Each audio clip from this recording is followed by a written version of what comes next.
Bukti Anies itu payah. Masa iya? Di Jakarta elektabilitasnya hanya 42,4%. Yakin? Ini menurut rilis survei Indikator Politik Indonesia. Dalam survei calon presiden 2024, dalam simulasi 3 nama, pemilih DKI Jakarta yang memilih Anies Baswedan ternyata hanya 42,4%.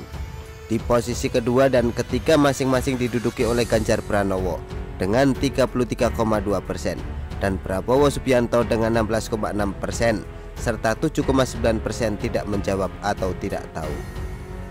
Memang kalau hanya melihat besaran angka semata, Anies adalah yang tertinggi. Anies pemenang di DKI Jakarta. Namun bila mengingat beliau adalah mantan gubernur yang katanya sukses berat menjalankan tugasnya, angka tersebut jelas memprihatinkan. Masa iya mantan gubernur yang katanya berprestasi itu elektabilitasnya tidak sampai setengahnya? Payah. Masa gubernur dengan banyak penghargaan elektabilitasnya tidak sampai 50%?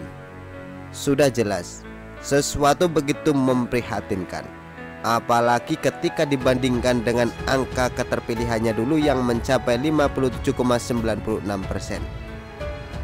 Jelas elektabilitas Anies ini bukti sebuah keterpurukan, kurang lebih dengan selisih 15%.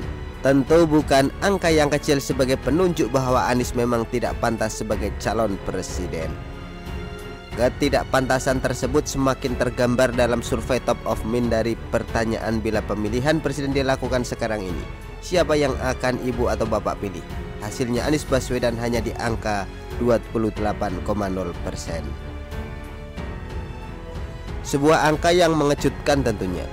Mantan gubernur ternyata dipilih tidak sampai sepertiga dari seluruh mantan warga yang dipimpinnya. Memprihatinkan.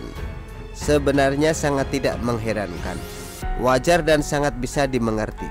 Rekam jejak beliau dalam memegang tampuk pimpinan di DKI Jakarta selama 5 tahun ini, cara kerja dan hasilnya memang patut untuk dipertanyakan. Rekam jejaknya telah membuktikan bahwa Anies tidak punya cukup tenaga untuk bekerja. Energinya telah habis duluan hanya untuk menyusun kata-kata, baik ketika hendak memikat pemilihnya maupun ketika kemudian untuk menutupi ketidakmampuannya dalam bekerja tadi. Anies sama sekali tidak menunjukkan etikat baik terkait keberlanjutan. Apa yang sudah dimulai oleh pendahulunya tidak ada upaya untuk melanjutkan. Atau kalau tidak, Anies hanya menutupinya dengan istilah-istilah baru yang naasnya pada kenyataannya juga tidak ada hasilnya, seperti Anies menutup waring di Kali Hitam. Cara kerja Anies juga hanya seperti orang berias, main waring untuk menutupi sungai yang mau dan joroknya minta ampun. Ngecat atap dan pilar jalan sana sini, bikin monumen-monumenan, serta ketika membangun JIS ternyata tidak sesuai standar yang ditentukan dan tanpa fasilitas pendukung di sekitarnya. Akhirnya, ya pantas saja ketika kemudian Surya Paloh, bos utamanya Anies, sudah beberapa kali memperlihatkan ketidakyakinannya pada mantan Mendikbud itu, atau mantan gubernur terbodoh versi Google. Sekali payah ia akan tetap payah. Begitulah kura-kura.